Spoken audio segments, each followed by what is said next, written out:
Welcome ಬಾಯ್ bye good ಬಾಯ್. ಹೇ ನಿಲ್ಸಿ, ಏನಾಯ್ತು ಮಕ್ಕಳ? ಸರ್ ಆ ಡ್ಯಾನ್ಸ್ ಕ್ಲಾಸಲ್ಲಿ ಸ್ಪ್ಲಿಟ್ ಮಾಡಿಬಿಟ್ಟು ಮಜಲೆಲ್ಲ ಟೇರ್ ಆಗಿಬಿಟ್ಟಿದೆ ಸರ್.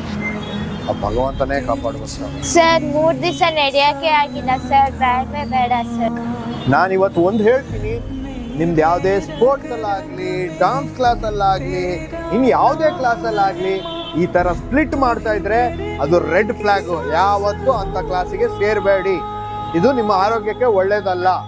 ನೀವೆಲ್ಲರೂ D4U ಕ್ಲಾಸಿಗೆ ಜಾಯ್ನ್ ಆಗಿ ನಮ್ಮ ಇನ್ಸ್ಟ್ರಕ್ಟರ್ಸು ಪ್ರೊಫೆಷ್ನಲಿ ಜಿಮ್ನಾಸ್ಟಿಕ್ ಕ್ಲಾಸಿಗೆ ಹೋಗಿ ಕಲ್ತಿರ್ತಾರೆ. ನಿಮಗೆ ಯಾವುದೇ ಹಾನಿ ಆಗಲಾರ್ದಂಗೆ, ನಿಮಗೆ ಮುಟ್ಲಾರ್ದಂಗೆ ಸ್ಪ್ಲಿಟ್ ಹೇಳ್ಕೊಡ್ತಾರೆ, ಎಲ್ಲ ಜಿಮ್ನಾಸ್ಟಿಕ್ ಹೇಳ್ಕೊಡ್ತಾರೆ. ರೆಡಿನಾ? ಇವಾಗ ಬರ್ತೀರಾ? ಡಾನ್ಸ್ ಎಂಜಾಯ್ ಮಾಡ್ತೀರಾ? ಇದರಿಂದ ನೀವು ಡಾನ್ಸ್ ಬಿಡೋದು ಒಳ್ಳೇದಲ್ಲ. ಡಾನ್ಸ್ ಮಾತ್ರ ಬಿಡಬೇಡಿ, ಕಂಟಿನ್ಯೂ ಮಾಡಿ.